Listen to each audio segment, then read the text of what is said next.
As the panic spreads across the ocean, could a lethal killer hit our shores? We did the test, and I did have Ebola. It's a threat to the world. We're heading into the hot zone with one of the top infectious disease specialists in the world. Dr. Rich Besser takes us on a terrifying journey. It's the gates of hell. You don't touch dinner. And comes face to face with the disease that shows no mercy. To protect the U.S. is to stop the outbreak. This is the only way to keep entire nations from being reduced to ashes. This deadly virus spreads across borders. Find out how bushmeat from markets in Africa end up smuggled into the United States and can pose a hidden threat here at home. Where did it come from? Why is it spreading? Can anyone stop it? And is there a cure? Ebola, inside the deadly outbreak. Somewhere on the other side of the planet, in a hidden corner of a tropical rainforest, a new virus is surely incubating. A pathological killer that could unleash a deadly plague at any time. ABC's chief medical correspondent, Dr. Rich Besser, takes us on a harrowing journey to the heart of darkness. I'm crawling through the dense jungles of Cameroon with a man we call the virus hunter. He's in a race to stop a virus before it can infect human beings.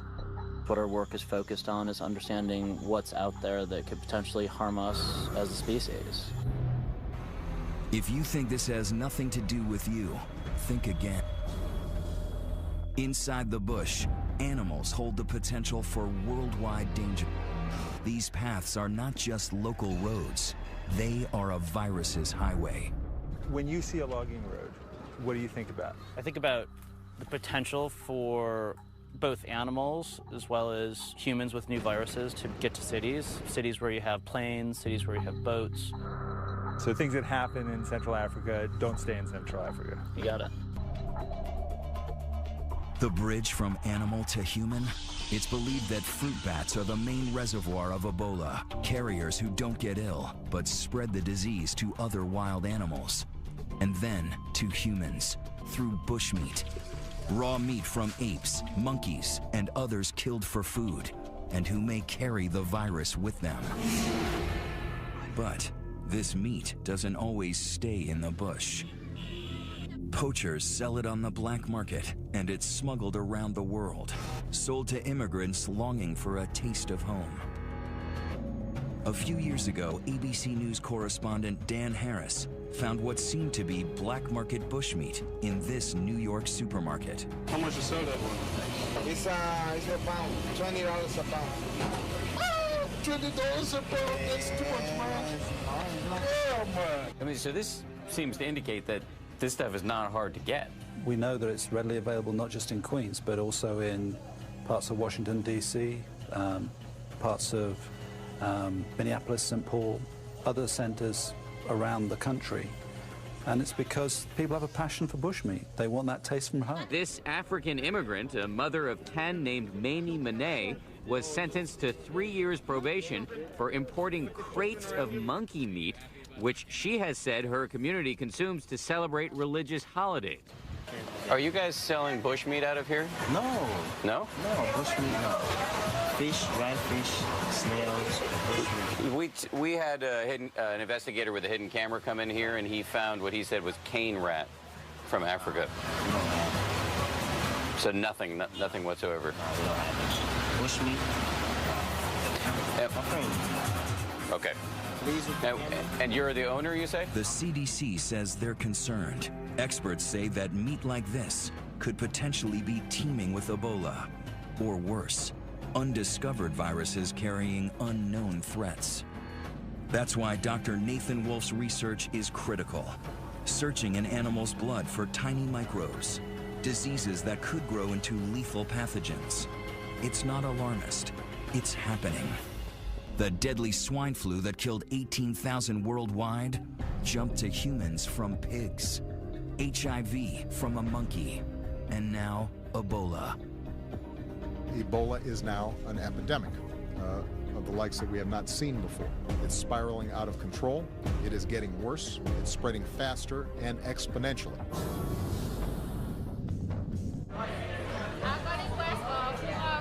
Ebola's hit the hardest? Okay? Yeah, it's okay. Liberia, the epicenter. Not a lot of flights coming into Monrovia, and those that are coming in, they're screening everybody for Ebola. Surreal, uneasy, in the grips of something awful. Monrovia, Liberia is a capital under siege by the deadliest Ebola outbreak in history. Doctors and relief workers suited up like spacemen make their way through the streets in a race to contain the virus that so far they've been unable to stop. What government wants to do is to find out who are those that are sick so we can treat them. So they basically are checking who can come in and out of West Point. Only people with aid supplies and medical staff can go in and out, and soldiers. ABC News reporter Carrie L. Doe is Liberian-American, and she's been filing reports from a neighborhood here. How many bodies have you picked up today? Roughly for 11 bodies. Where thousands are under quarantine, she has watched as fear turned to despair, despair to anger, and then pandemonium.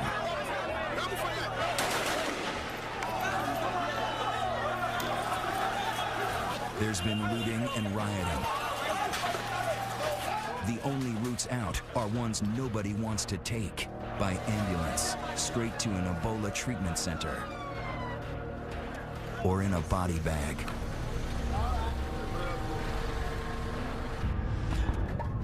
Liberia is a country founded by freed American slaves.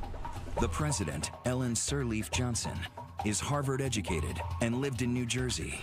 And the main hospital is named for our own president, John F. Kennedy. This is the emergency room, and you can see there's no one going in, there's no one going out. That's because there are no doctors to take care of patients. There's no one here. No one here, it's a ghost town. This unit, it's stuck back in the furthest corner of the hospital compound. It used to be used for treating people with cholera, and now it's where they're putting patients who may have Ebola. Many of them do. The facilities are makeshift. Their protective gear is the only barrier between them and the disease. They've had to make some of it themselves. They don't have hoods that are ready-made, so they're making hoods out of other protective equipment. The temperature, is it hot in what you're wearing? Oh yeah, that's the heat. The heat is too much? Yeah, too much. The place is not just like ordinary hospitals. If you are finished with what you want to do, you don't just leave and leave the others there. I'm okay. But he's got a hood, he's got 2 layers of gloves on, an apron, boots, outer clothing, a mask, and goggles, so that every part of his body, every inch of skin is totally covered up. Even though I've spent my career working on infectious diseases, I have to confess, this is scary. You don't touch anything, okay? You just use your eyes. And you may talk to somebody, but you don't touch anything. Okay. This is Ebola Zaire. Highly contagious, highly infectious, very dangerous. So you have to take very good care. Don't rush to help somebody. Don't pick up things. Don't panic. Eh? Stay calm. Stay calm. This is the Ebola isolation unit. He's about to go in. He opens the door, you can take a look. Patients with Ebola are everywhere. The team is not allowed to go any further, even in all their protective gear. Ebola is named after the river in the Congo, where the virus first appeared in 1976. There have been major outbreaks since then, but never like this. Cases began showing up in March of this year. In June, the first case walks into Monrovia's Elwa clinic. My job in the Ebola unit was to make sure that doctors were suited up properly. At the time, Nancy Wrightbowl is a Christian missionary from North Carolina with no formal medical training. When doctors went in, I wanted to make sure that they were dressed properly, and when they came out, I wanted to make sure that they had been decontaminated properly. And I felt the weight of that, I can tell you. We've been in Ecuador for 5 years. We were in Zambia for 8 years, and then in Liberia. We've traveled in many places. but they have no idea what they've signed up for this time. As the death toll mounts, Liberian health workers start to fall ill. I had a co-worker who ended up having Ebola and died. And I had trained him for 3 nights. By midsummer, one by one, 8 organizations make the wrenching decision to pull out of Liberia. But the Wright Bulls stay.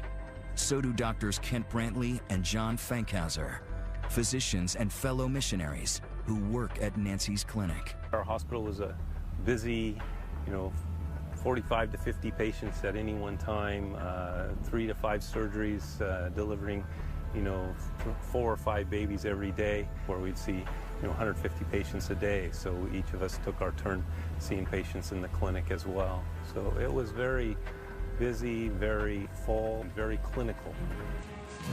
They don't realize they are in the midst of the worst Ebola outbreak in history. The problem? This outbreak has come to such a densely populated place.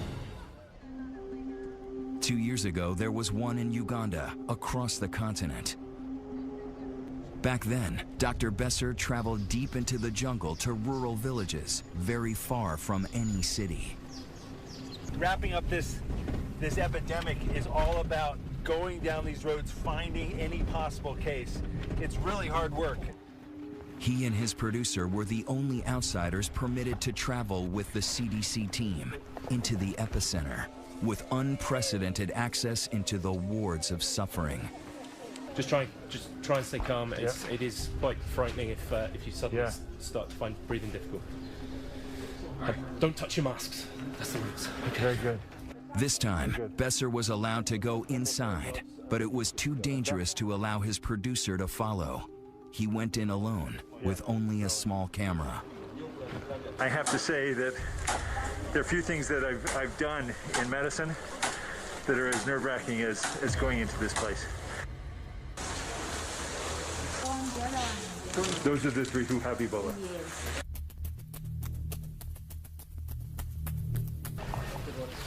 I'm doused with bleach again and again. It's hot in there. This outbreak was ultimately brought under control. Its isolation made it more possible to contain. But Ebola didn't go away. It may have been as early as December that this latest strain came out of the jungles in Guinea, along the open borders of 3 countries. And when it hit Liberia's biggest city, it exploded with a vengeance. Ebola travels through contact with bodily fluids, blood, diarrhea, vomit. And this is what makes this outbreak so dangerous. In an urban area with people packed on top of each other, Ebola has been almost impossible to stop. This is not just a threat to Liberia. This is not just a threat to West Africa or Africa. It's a threat to the world. If we don't turn it around, for every day it continues to spread, there's more and more risk of spread to other countries in Africa, other countries around the world. There is no way we can seal off and isolate a country, even if we wanted to. The real fear is that it could mutate into a smarter virus, turning airborne.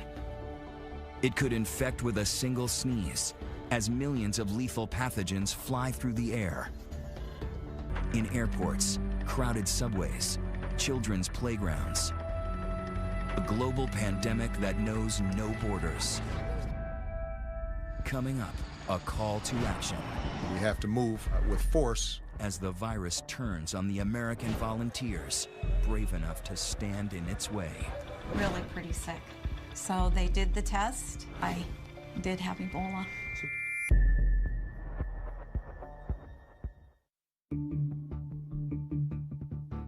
We have to act fast. We have to move with force. President Obama now sounding the alarm, sending 3,000 U.S. troops and 100 specialists to West Africa, to the front lines of the battle against the deadly Ebola virus. Faced with this outbreak, the world is looking to us, the United States. Joining healthcare workers who have come from all corners of the globe in a race against the clock.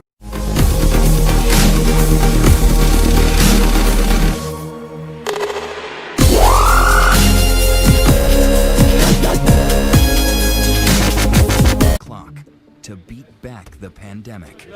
Will we see Ebola in America? I can't predict the future. What I'm sure of, and what's happened already, is that people have come from parts of the world where they might have been exposed and they've had fever.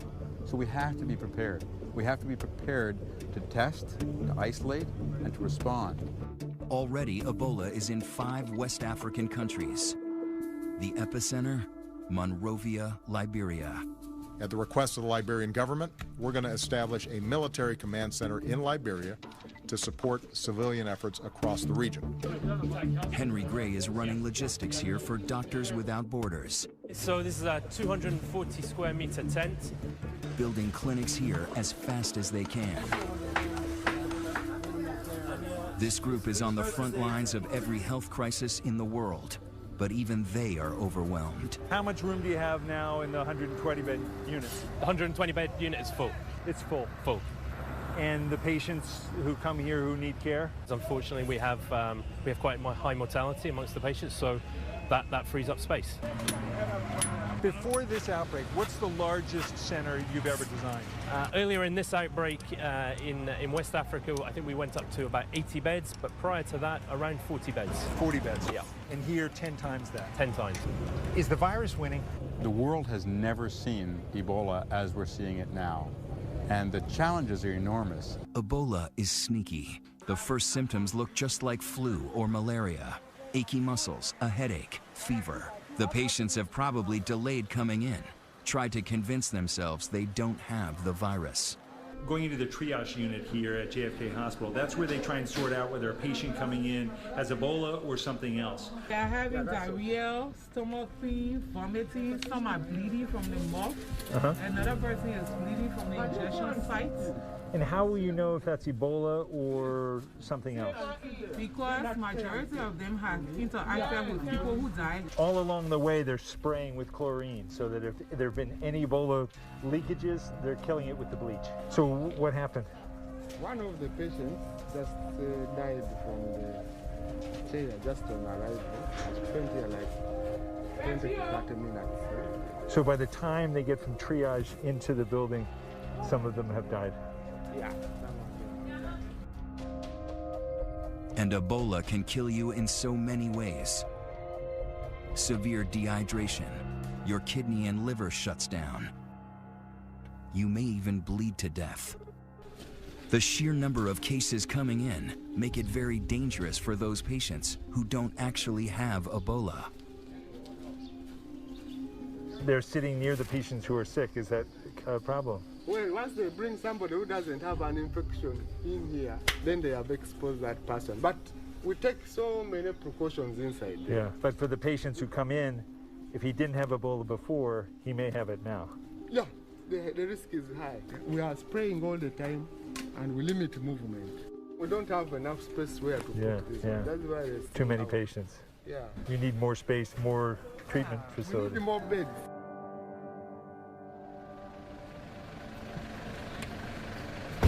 When Dr. Besser came back to the clinic the following day, they had 10 more dead, 30 more sick, and they were turning patients away.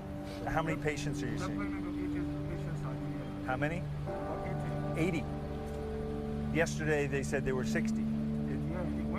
They keep coming. There's 3 patients waiting to be seen, but nowhere for them to go. No beds. It's full. At the Elwha Clinic, Dr. John Fankhauser is relieved that reinforcements are arriving. For most of the summer, he and his colleague, Dr. Kent Brantley, were among the few American doctors who stayed.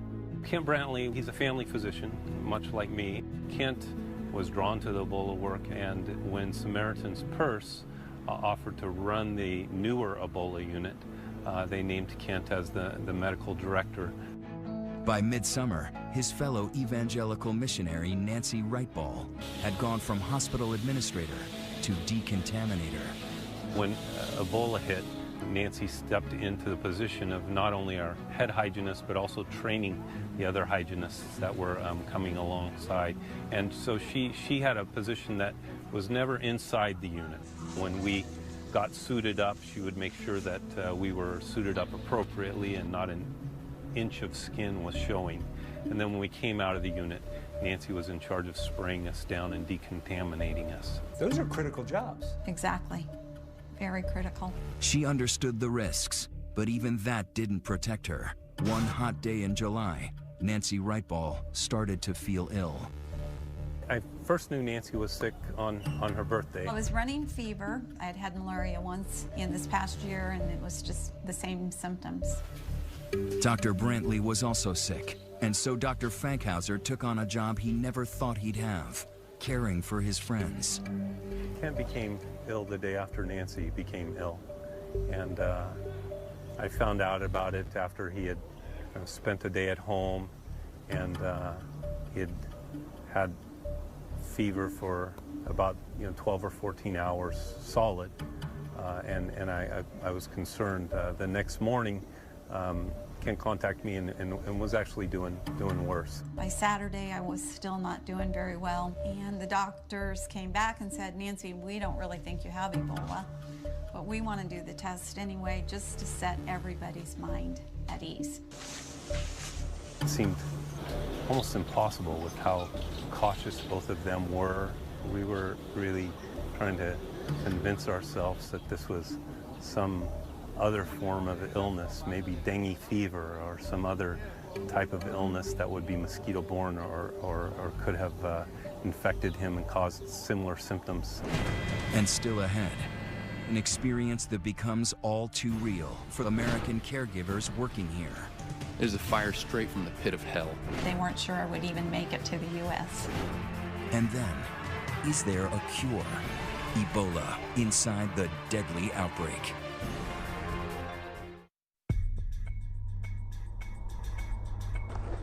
Here in Liberia, in the grips of the deadly Ebola epidemic, It's not fair to us. even the heroes are scared. Doctors and medical volunteers are vulnerable. In some outbreaks, they account for a quarter of all Ebola deaths. We closed off our program in April of this year. It just wasn't safe. We didn't think that we had the necessary precautions to do it safely. American doctor James Sirleaf is the son of Liberian President Ellen Johnson Sirleaf. He left his practice in Georgia to help with the crisis, only to find panic and chaos. The NGO community has mostly left. Yeah. We had to pull our physicians. We can't risk. These people are not Ebola trained doctors. It's just not safe to have them here. While others pulled out, many of those who stayed were missionaries. And by early August, Americans Dr. Kent Brantley and Nancy Wrightball had serious symptoms. How do you tell the love of your life that they've contracted a deadly disease and that there's, a chance, a great chance that she might not survive? It fell to Nancy's husband David to deliver the diagnosis. He said, I want to tell you that Kent, Dr. Brantley, his Ebola test has come back and it's positive. It was hard to hear that. And then David said, and Nancy, you have Ebola also. The odds are not good. Among Liberians, more than half of those with the disease are dying. There is one slim hope, a new drug called ZMapp still being tested on monkeys. Dr. Brantley is the first human patient. Their charities hire a plane to transport them home over 4,000 miles in a specialized medical isolation pod, sealed to protect everyone on board. When I got on the flight in Liberia, I wondered if I would ever see David again. We felt like it was pretty critical. I don't remember much of the flight at all. Pretty dehydrated, really pretty sick. They weren't sure I would even make it to the U.S. They are taken to Emory University in Atlanta, a different medical universe. One of 4 high-tech centers in the country designed to handle the most deadly and contagious diseases. People who say that you should not have been allowed back in the country, it's just too dangerous. What do you say to that? I would say that in coming back into the country, we understand the concern for public health. Having said that, there have been established procedures and protocols that we took very great care and observing. Most important, Nancy is isolated from everyone, even her own husband. It's a really lonely place to be. We put our hands on the glass, and you know, I told her again, she's the most beautiful woman I know. It is her family and faith that got her through. I think one of the scripture, it's a psalm that so many people know, that the Lord is my shepherd. And yea, though I walk through the valley of the shadow of death, I will fear no evil. Some Americans say that you had no business being over there. It's too risky. We went to serve, but when you go to serve, you count the cost, but you lay it down. You lay down those fears, you lay down what you think might happen. Then, finally, the news that both the Wright Balls and Kent Brantley have been praying for. They are virus-free. Today is a miraculous day. I'm thrilled to be alive, to be well, and to be reunited with my family. But still ahead, what awaits American troops as they head for the hot zone? Panic in the streets. And can they help Ebola's youngest victims?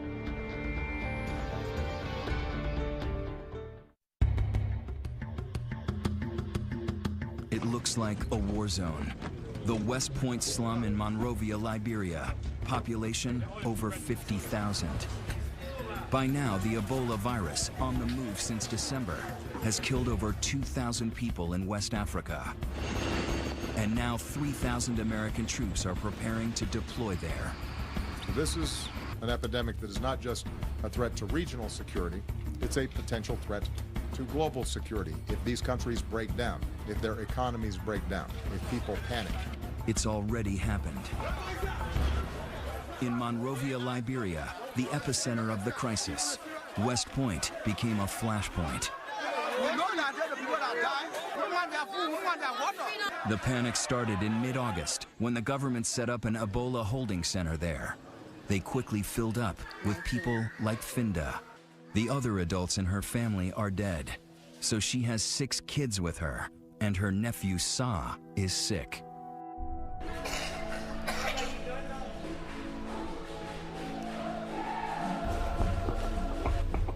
Why are you laying down?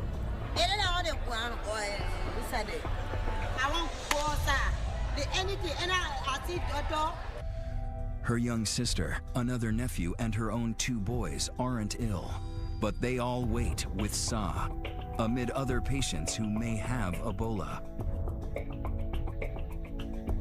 I will not touch him. You will not what? I will not touch him. Touch him. I will not hold him now. Why? Because I say, I get it in my hand.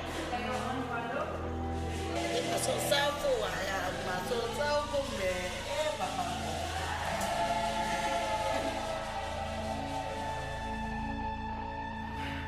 Her stay here is short-lived. Residents are furious that patients with Ebola are in the neighborhood, so they ransack the center, looting infected medical supplies.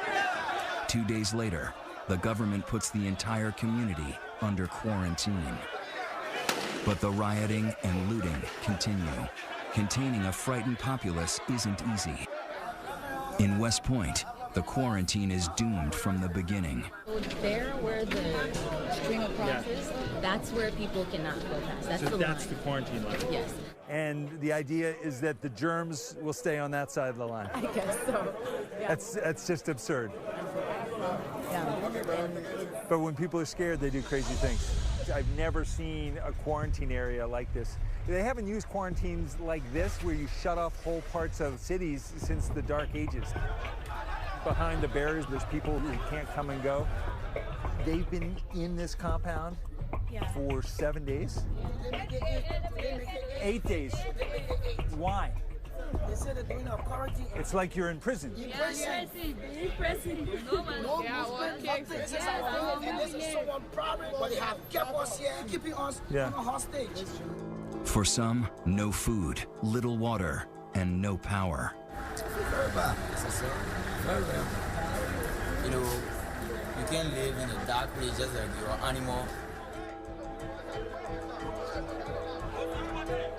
Meanwhile, Finda and her children are living on the streets, afraid her house is infected with a...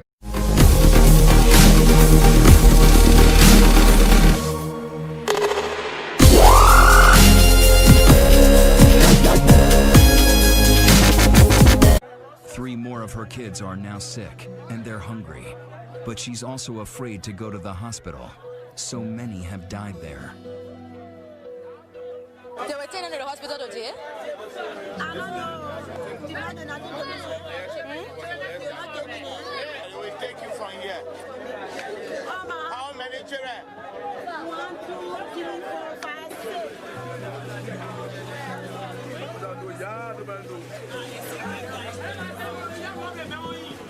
Like it or not, like so many others, she is forced to go. But it's too late.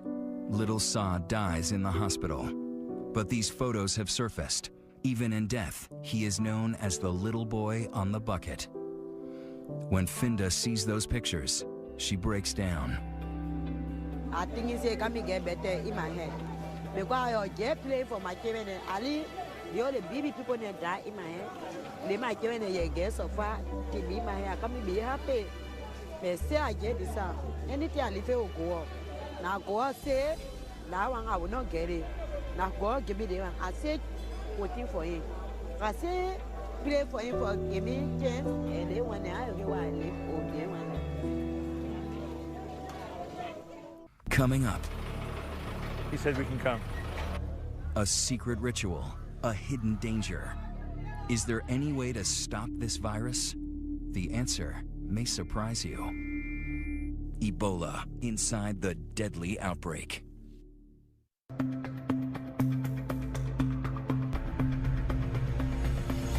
I never thought I'd be in pursuit of death. We're chasing one of the burial teams that's been put in place to properly dispose of people who die from Ebola. But in Monrovia, Liberia, Ebola is spreading uncontrollably. One of the main ways Ebola is spreading in West Africa is through burial practices, the ritual cleaning, the other things that are done around burial. If they can't change that, the feeling is there's no way to control Ebola in West Africa. Officials are on the hunt to find these bodies, test, and burn them before more people get sick. At JFK Hospital, the dead are taken out through the back door. We can come to this side. Yes? We're beckoned in by part of the burial team. He said we can come. Don't touch anything. Don't touch anything.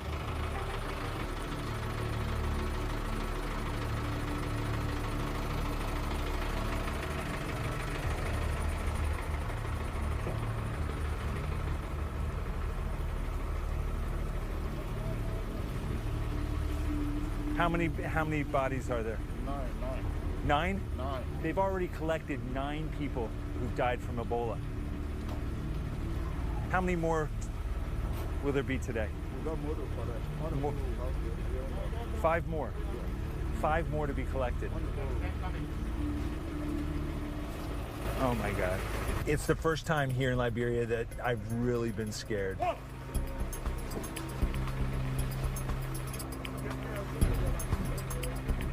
This is incredible. You know, seeing a truck cart away 10 bodies of people who died from Ebola.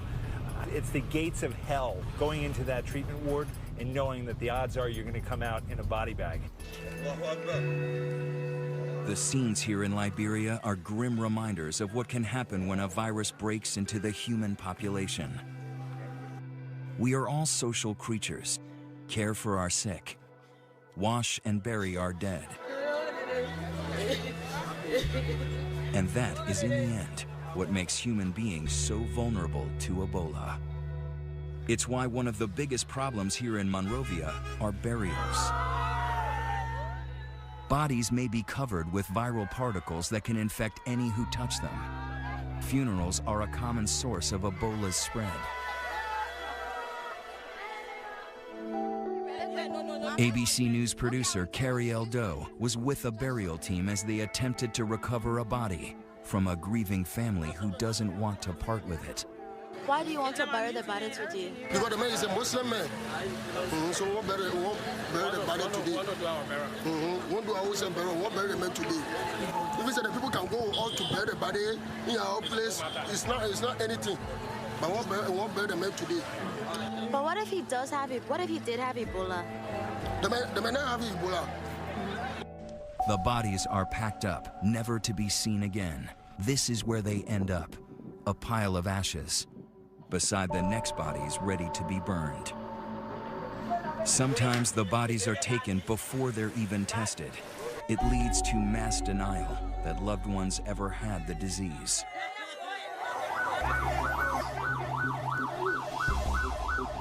Families so desperate to bury their own that we catch a secret one about to take place to avoid the government carting the body away. Where were you all taking the body? The boys were caught by vigilant neighbors, disgusted that they might spread the disease in the neighborhood, an unforgivable crime. That thing is very, very terrible. For you sitting in the car with that body, it's terrible. They brought all the Ebola for us out.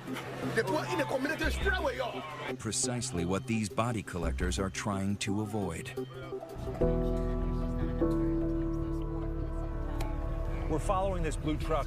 It's got the head of the burial team. He got word that in one house in this village, 5 people died from Ebola. It's a race against time. Every second those bodies linger, the greater the chance of someone else getting infected. The community here says that the 2 people in this house did not die from Ebola, so they're not letting the burial team in. The Elwa. How many bodies are at Elwa? Eight there. Yes. The burial team is pulling out. They're going to the next hospital where there are many bodies, many people who have died from Ebola. A grim task with no end in sight. No shortage of bodies. When we come back, can the virus come to our shores?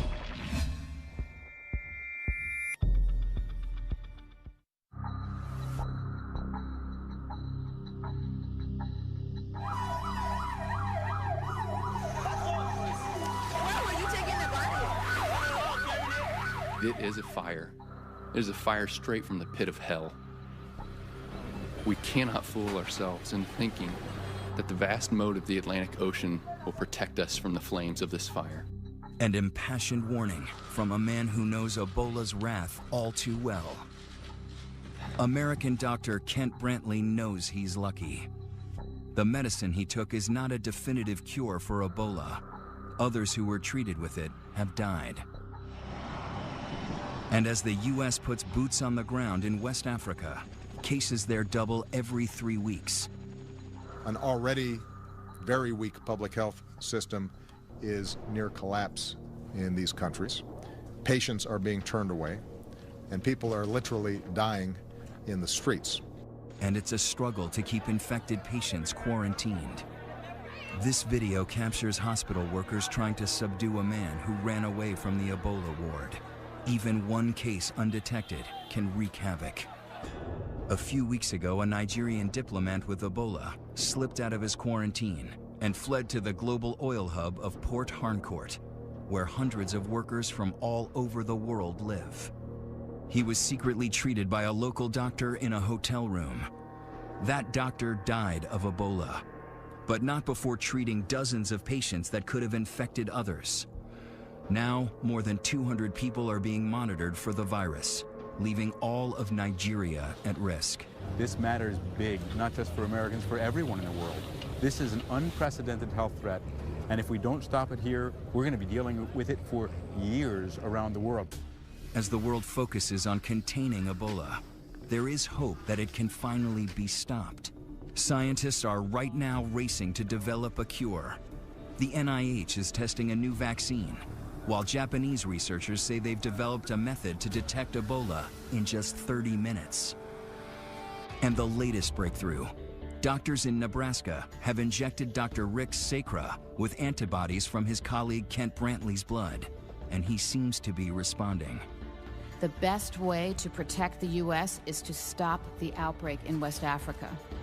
What can be done to save the lives of people who already have Ebola? We give them the best. There are some who are doing well, like I can call you. Croma! Now, there are some who overcome it, like this guy. How are you, my dear? Hello. Come near here. But How are you? Cross the water here. Yeah. How are you doing? You have been here for how long? How many days? 1 week, 1 day today. 1 week, 1 day? Yes. And how do you feel today? I'm okay. Jumping. And when will you go home? I want to go home today. Today? Yes. What do they say? When can you go home? And? When can you go home? When? Now. And a joyful homecoming for Liberian Dr. Philip Ireland, who contracted Ebola after bravely treating so many in his native country. You've survived Ebola? Yep. I've been through hell. Okay, I've seen death, and I walked through the valley of the shadow of death. And just to see the sun and to see the trees and to see my children, my wife, and just to be with them. Right now, I'm very grateful. I'm happy just to be alive. His words echoing a fellow survivor, American Nancy Wrightball. But already unstrung.